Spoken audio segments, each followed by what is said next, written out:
ತಾನು ತೀರ್ಪು ದಾನ ಧರ್ಮ, ಎಲ್ಲರಿಗೂ ದಾನ ಧರ್ಮ ಮಾಡ್ತಾರೆ.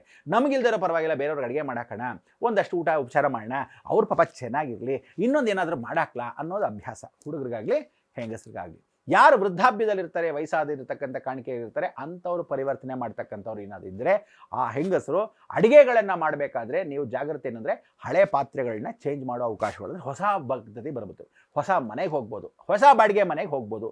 ಸ್ಥಾನ ಪಲ್ಟನ ಹೊಸ ಮನೆಗೆ, ಸ್ವಂತ ಮನೆಗೆ ಹೋದರೂ ಸಂತೋಷವೇ. ಯಾಕಂದರೆ ಭೂಮಿ ಕಾರಕನಾಗಿರ್ತಕ್ಕಂಥ ಕನ್ಯಾ ರಾಶಿ ಬುಧ ನಿಮಗೆ ಭೂಮಿ ಪ್ರಾಪ್ತಿ ಕೊಡ್ತಾನೆ. ನೇರ ದೃಷ್ಟಿ ಯಾವಾಗ ಕೊಡ್ತಾನೋ, ಹಳೆ ಸೈಟು ಸ್ಯಾಂಕ್ಷನ್ ಆಗೋಯ್ತು, ಮನೆ ಕಟ್ಟೋ ಯೋಗ, ಇಷ್ಟು ವರ್ಷ ಒದ್ದಾಡಿದ್ವಿ ಸ್ವಾಮಿ, ಒಂದು ಸೈಟ್ ತೊಗೊಂಡ್ವಿ, ಬೇಡ ನಾವು ಬಾಡಿಗೆ ಮನೆ ಸ್ವಂತ ಮನೆಗೆ ಹೋಗಿ ಕಟ್ಸೋಕ್ಕೆ ಶುರು ಮಾಡ್ತಾ ಇದ್ದೀವಿ ನಮ್ಮ ಯಜಮಾನರು, ವಿಶೇಷ. ಸೊ ಈ ರೀತಿ ಅದು ಒಂದು ಸಂತೋಷದ ವಿಶೇಷ ಕನ್ಯಾ ರಾಶಿಯವರಿಗೆ. ಅವರಿಗೆ ಸಂತಾನ ಇಲ್ದಿದ್ದವರಿಗೆ ಸಂತಾನ ಅಭಿವೃದ್ಧಿ, ಮದುವೆ ಇಲ್ದಿದ್ದವರಿಗೆ ಮದುವೆ ಅಭಿವೃದ್ಧಿ ಅಂತ ಒಂದು ಕಾಣಿಕೆ ಪರಿವರ್ತನೆ.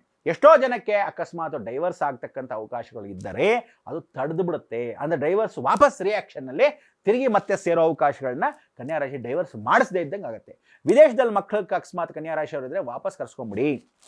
ಇಲ್ಲದೇ ಇದ್ದರೆ ತಂದೆ ತಾಯಿಯಿಂದ ದೂರ, ಮಕ್ಕಳಿಂದ ದೂರ, ಗಂಡ ಹೆಂಡತಿಯಿಂದ ದೂರ ಆಗೋ ಅವಕಾಶಗಳು ಎಷ್ಟೋ ಇರುತ್ತೆ.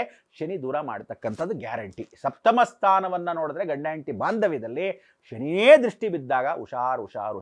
ಸೊ ಕನ್ಯಾ ರಾಶಿಗೆ ಯಾರು ಅಧಿದೇವತೆ ಅಂದರೆ ಸಾಕ್ಷಾತ್ ಮಹಾ ಸರಸ್ವತಿನ ಸ್ಮರಣೆ ಮಾಡ್ಕೋಬೇಕು. ಅದಕ್ಕೆ ಸರಸ್ವತಿನ ನೀವೇ ವಾಣಿ ಕಮಲ ಜಾತರಮಣಿ ವೀಣಪಾಣಿ ಪಾಹಿ ಮಾಮ್ ಅಂತ ಹೇಳಿ ಸ್ಮರಣೆ ಮಾಡುವಾಗ ಬಾಲ ತ್ರಿಪುರ ಸುಂದರಿ ನಮಸ್ಕಾರ ಮಾಡ್ಬೋದು, ಅಕಸ್ಮಾತ್ ಚೌಡೇಶ್ವರಿ ದೇವಸ್ಥಾನದಲ್ಲಿ ನಮಸ್ಕಾರ ಮಾಡ್ಬೋದು, ಅಥವಾ ಯಾವ್ದಾದ್ರು ಸರಸ್ವತಿ ದೇವಸ್ಥಾನ ನಮಸ್ಕಾರ ಮಾಡ್ಕೊಳ್ತಕ್ಕಂಥ ಅವಕಾಶ ಇದ್ದರೆ ಅಮ್ಮನವ್ರನ್ನ ಗ್ರಾಮ ದೇವತೆ ಸ್ಮರಣೆ ಮಾಡ್ಕೊಳ್ತಕ್ಕಂಥದ್ದು ಕನ್ಯಾ ರಾಶಿ.